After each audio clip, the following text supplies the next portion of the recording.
I thought it would be fun to open this box with all of you because I know what's in this box, but I don't actually know. I bid on a really old Leica M3, the godfather of the analog rangefinder cameras. However, this one is a little unique. It was listed as rare, but that is TBD until we open this up, right? Even though it's a very early serial number of a Leica M3, serial number dating back to 1956, Leica went on to make 3 different versions of the M3, then the M2, then the M4. So I guess what makes this one so unique, it has a lot of factory upgrades done to it. So it has some features of the later version 3 M3 models, and then it has some M2 features, and then it even has some M4 features. Let's open this up and see what we got. I don't think there's any proof that all of the mods were actually done at the Lights factory. That's what's claimed anyways on the listing, but you never know how that goes. This is from a camera shop, so it is packed well. Oh yeah, it's just the camera. Okay, it's exciting. Boy, she's hefty too. All right, this is exciting because I have no idea how this is gonna go. Ooh, she's got a lot of heft. Now, someone that used the M6 for a while, this camera still feels lightweight like the M6, but it does feel a little heavier than the M6. Oh man. See, this is what I mean. As soon as you hold a Leica, you know you have a Leica in your hand. Wow, so it's all scratched up on the chrome, and this ding right here, right there above the eyepiece, now you might be able to see the scratches on the chrome finishing top plate there. Yeah, you can, it's hard to make out. If you hold it at a certain angle, like right there, you almost saw it. See all that marring? It's like marring all over it. And then there's a little slight ding right here. So can you just make that out right above the eyepiece there? It's like a little impression, and it's kind of concerning because that might mean that it was dropped at one time. Look at the rest of this camera. We have the original Leica cap. Cloth shutter seems to be intact. Let me pop this off. The first mod is the coolest mod. And look at that. Now, if you know Leicas, you know that the M3 is not supposed to have the same rapid load system that the M4 has. Quite interesting. That was the biggest selling point to me. I'm like, holy crap, it's got the M4 rapid load, which essentially is the same loading system that the M6 has and all of the newer cameras. So let's test these shutter speeds now. Being as this is from 1956, version 1 M3, it's supposed to be a double stroke, but this one is a single stroke. The shutter speeds have been updated. So the version 1 M3 had some really kind of abnormal shutter speeds, where this one has been updated with the M2 shutter speeds, which actually is all the same shutter speeds that are on all of the M4 and up. So let's just try it at something really low, like 1 second. Here we go. Let's try a weird one that I think 15. Seems to be doing good. Let's try 2/50th. It's looking good anyways. Let's try 1,000th. I don't know. I mean, it seems to be working. It has a brand new back door. It has an updated ASA dial on here. So this is the same ASA dial from, I believe, the M4. It also has a longer advance lever. So the first ones did not have an advance lever that long. How cool is that? When updated flash ports. So you used to have to use adapters with the original M3. This has the M4 flash ports. Nobody was bidding on this. I think it was because of the condition. So right here too, you can see, but look at that.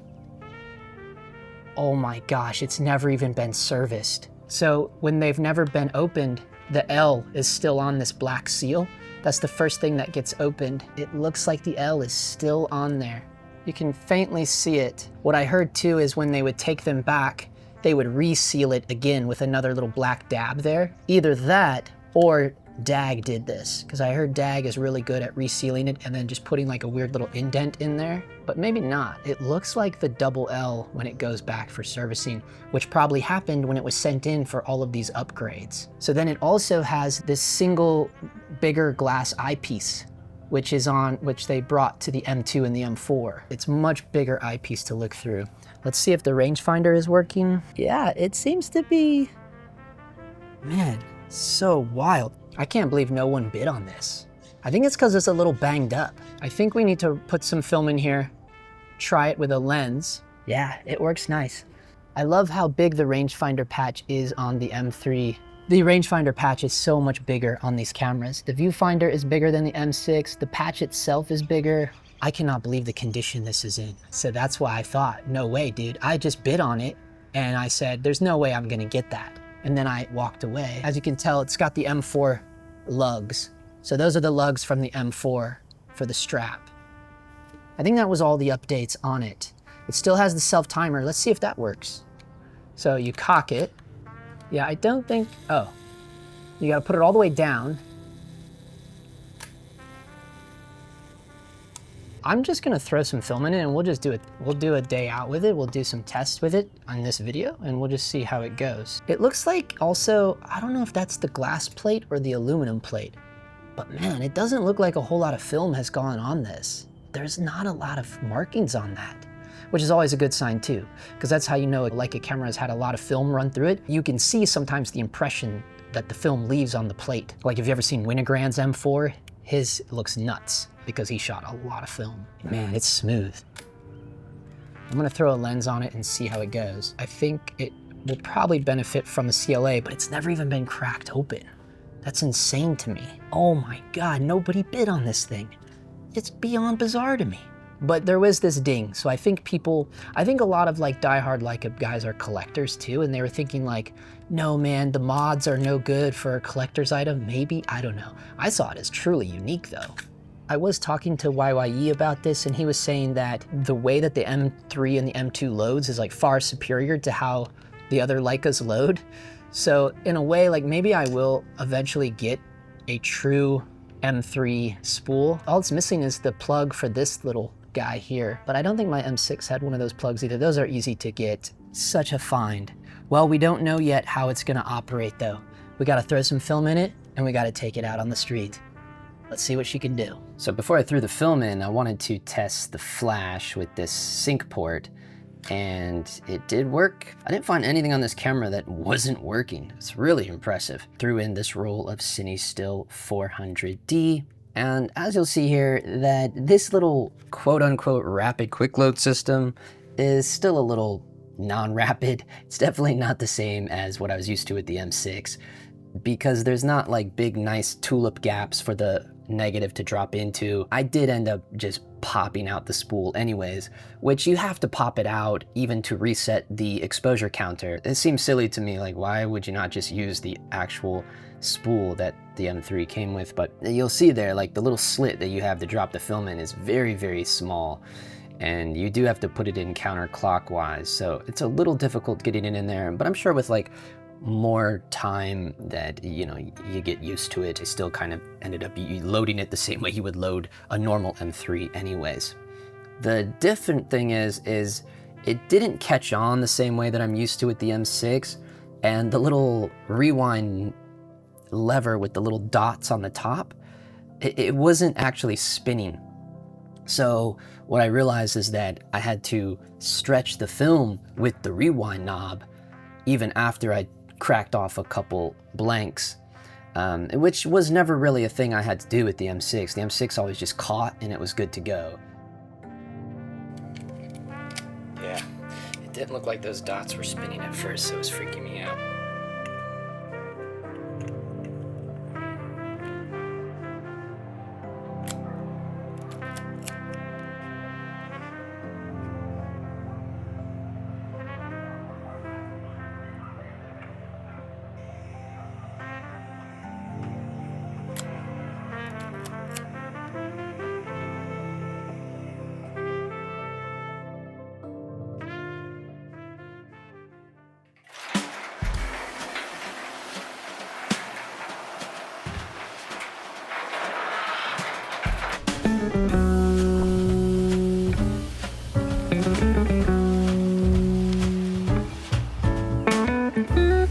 Be good here at 1,000. One second.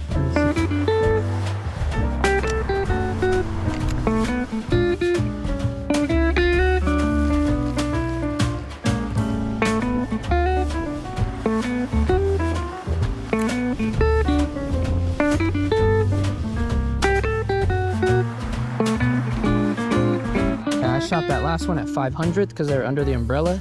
This one will do 1,000.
Not bad.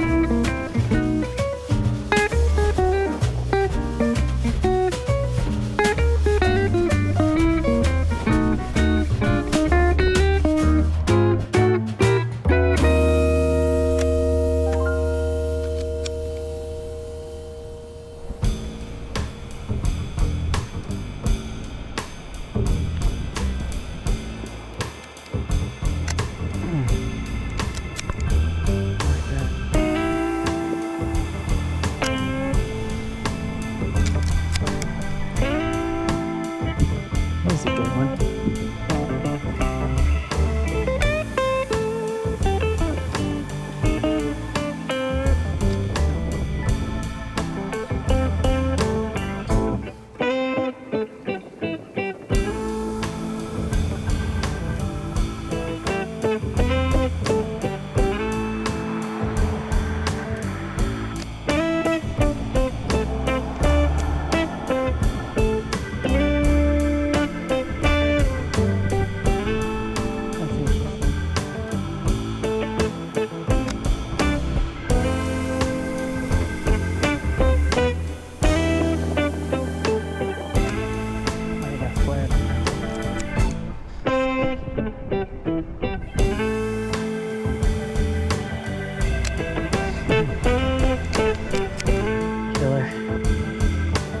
Getting towards the end of the barrel.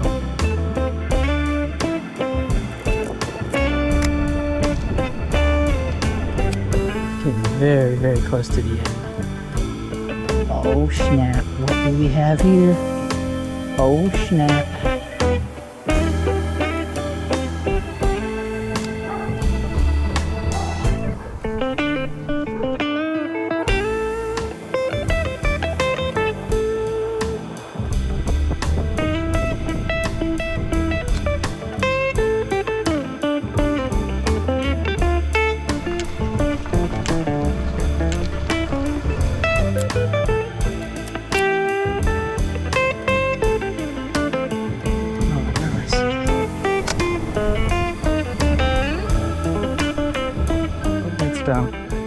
It's done. She's all done. All right, nothing better than a boring, mundane test roll. This was a good experience with this. It makes me wonder how a camera like the M6 has grown to its popularity when you have this perfectly, arguably the best designed Leica M rangefinder ever. And this is the one that is the least expensive. Certainly this one that I got so lucky to spend very little money on via an eBay win. So it's odd to me that all of the hipsters have made the M6 rise to its acclaim the way that it has, and even in 2020 now a big reissue of that camera. But I guess you could argue that the reissue of the M3 is the MA. It just comes down to if you want a meter or not. I didn't even talk about that in the intro. I love the idea of having a camera where it doesn't need batteries at all. And that's exciting to me. You know, no matter what conditions you find yourself in, as long as you have a lens and a roll of film, you're good to go. And I may even just start shooting black and white. Not only because it is the least expensive option, but also it is kind of the easiest to develop on your own. And when we were out on the road this past summer, it was a little hard finding little small mom and pop shops to take my film and have it developed. One thing I do want to mention though is that the Vulcanite already started chipping away just in the 2 days, maybe 3 days, maybe 4 days that I've been using this camera. Completely just started chipping away and falling apart. I mean, it's not that big of a deal. It just goes to show that wherever this camera came from, it was just sitting on the shelf. Because as soon as I started using it, it started falling apart. But that's just the old Vulcanite.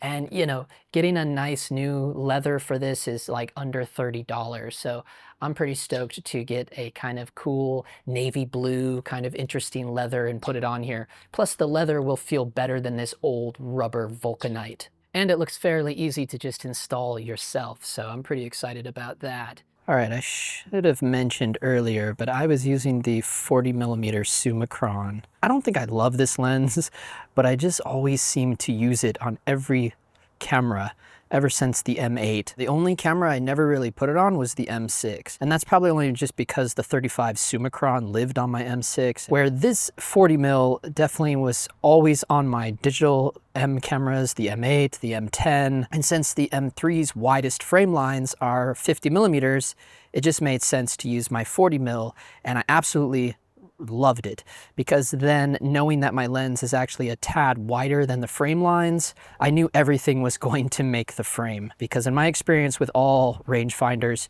no matter if it's the M10 or the M6, you know, you think it's in, but it's actually not. So shooting a little wider than the frame that you're composing for, I absolutely loved it. Another reason I always use this lens is because it is hands down one of the smallest M-mount lenses that you can use. And keep in mind, this is with a UV filter on here. It's just, I think that's primarily the reason why I tend to use it the most.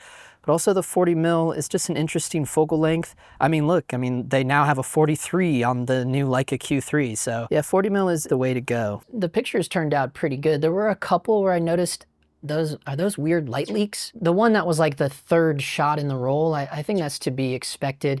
I see light leaks a lot in the beginning of a cine still roll, or any roll for that matter. But to have the one weird light leak show up towards the end of the roll, but that could have been a flare, and that may be how Cine Still 400D responds to flare. The next one, which was just a few houses down, so the light was extremely backlit, extremely harsh, and I don't think those were light leaks. I think that's just the weird purple flare of the Cine Still 400D. I do think it would be worth taking this to Steve's out there in Culver City and just having him give it a little once over and make sure that, you know, it's all good to go. Considering that we do know it's been sitting for a very long time because the Vulcanite is falling away. But I do know this, from using the M6 for the past 8 months, this camera, it does feel a lot smoother to use. The shutter advance is smoother, the operation is smoother, everything is smoother. It still feels the same beautiful kind of compact way that the M6 feels. This one actually has a true brass top plate, where I had an M6 Classic and its top plate is zinc, just black painted zinc top plate with a little weird elbow plastic shutter advance lever. I do think the M3 feels more solid. The biggest thing for me is the larger viewfinder. way bigger than the M6. I mean, the viewfinder in the M3 is the biggest. It's almost a true one-to-one. It's so close to being a one-to-one, which makes a lot of more sense for an actual rangefinder. I mean, the whole point of a rangefinder, the way it's designed, is so you can leave your other eye open. You can't really do that successfully on an M6 Classic. Maybe if you had one with a like 0.85, it's still not going to beat the 0.90, what is it, 0.91, maybe 0.94, I don't know what it is. It's a damn near one-to-one on the M3. I mean, it's so much easier to focus.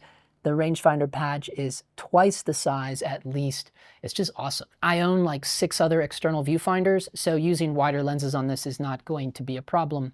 I actually prefer using external viewfinders because they tend to be bigger, clearer, and actually one-to-one. So this makes a lot of sense. Some could view it as a downgrade, but to me it just makes sense. Feels a lot better. And a lot of the old school service techs, a lot of diehard Leica guys will tell you that the one Leica that has the true real Leica feel is the M3. So don't listen to the hipsters, don't listen to the content creator influencers out there. The M3 is the better camera. All you gotta do is use it and you will know instantly the M3 is superior. The one thing that I will tell you that I found in my own research is that the M3 was designed differently. They handcrafted these things. So I was reading one thing where it said that it's the equivalent of a fine Swiss watch, right? The problem was it wasn't sustainable as they would have thought it was, even though they made damn near 300,000 of these. They made more M3s than any other Leica M to date. I think that still stands true, but I don't know. It seems like with the reissue of the M6, I feel like the M6 is probably giving the M3 a run for its money nowadays, but it just wasn't sustainable. So that's why they kind of made the downgrade to an M2, because in all reality, the M2 seems like a lesser camera, and it's because they instantly started using Japanese parts, right? And things got designed a little differently, and they kind of stayed with that. And that's why you see cameras like the M6 with a little bit of different materials, like the zinc plate and plastic on the lever and these kind of weird things. Also, you know, having a camera that doesn't have to rely on a meter is future-proof, you know, because the M6 Classics and even the M6 TTLs, all the M6s prior to the reissues, the 2020 reissues, they don't have any more circuit boards for the older M6 meters. So if your meter ends up going out on your M6, if it's an older one, you're just going to pretty much end up with an M4 that has the words M6 on it, right? Because the M4 is literally just the M6 without the meter. So that's something to consider nowadays. If you're looking at an M6 and you just must have the meter, you might want to just find a reissue. And that's one of the reasons to me, it's like, if you're going to have a Leica that you can truly pass down generation to generation, one that's really going to stand the test of time, I think the foolproof way is to get one that A, was built the best, and also doesn't need to rely on batteries of any sort, of any kind. Granted, you know, you're going to have to start getting good metering by eye, but that's just a good reason to start studying light. Okay, so that's kind of my, I guess my review of the M3, and man, what a great, huge, affordable option. Just a beautiful camera to use and hold. Mine will be even more beautiful when I get the new leather wrapping on there. But keep an eye out on the eBay, man. I cannot believe the deals that you can get these for. But I imagine now that, I hope I don't mess that up. I hope it doesn't start influencing the market, but we all know, you know, it'll take a long time for this video to grow. So they're out there, and now's the time to kind of jump in if you want to play around with maybe the finest analog cameras that you can get your hands on. Absolutely huge, enjoyable experience for me. So hopefully you'll see more of this out in real street use and not, you know, boring, mundane American suburbia. Thanks for checking it out, and we'll see you in the next one. Thank you. Thank you. Thank you. Thank you. Thank you. Upset the established order, and everything becomes chaos. I'm an agent of chaos.